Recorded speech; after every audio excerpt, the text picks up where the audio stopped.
Мынакей балдар, сызгыч азыр тең салмактуу абалда турат. Көрдүңөрбү? Эми мен сызгычтын бир жагына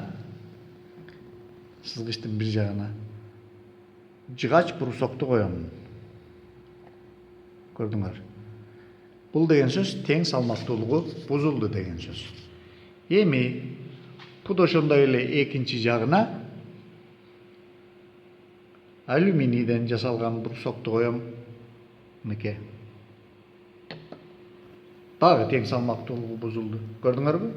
Демек, алюминийге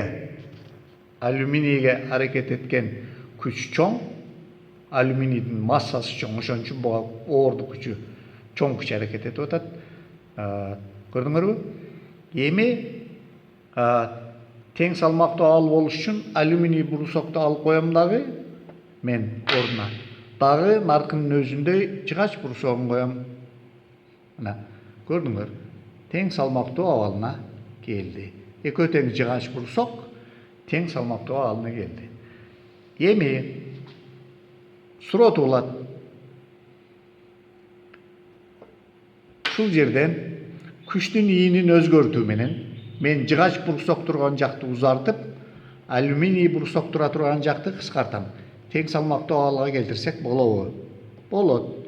Азыр мен жылдырып көрсөтүп атам ошону силерге. Мынакей. Алюминий турган жактагы күчтүн ийини кичирейди. Көрдүңөрбү?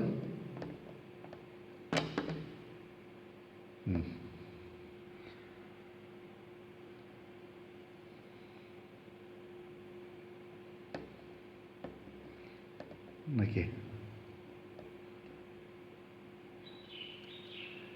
Мынакей. Эми карагыла. Бунда рычаг тең салмактуу абалга келди. Карап көрсөңөр. Мына ол кыймылсыз ок. Кыймылсыз октон жыгач брусокко чейинки аралык узун, бул L1. Кыймылсыз октон алюминий брусокко чейинки аралык кыска, бул L2. Демек, алюминийге аракет эткен күч, алюминий брусокко аракет эткен күч чоң болгону менен, алюминийдин кыймылсокко чейинки аралыгы күчтүн ийини кичине. Жыгач брусоктун массасы кичине болуп жеңил болгону менен, жыгач брусоктон кыймылсокко чейинки аралык чоң. Натыйжада тең салмактуулук орун алды. Мен силерге ушуну көрсөтүп коеюн дегенмин.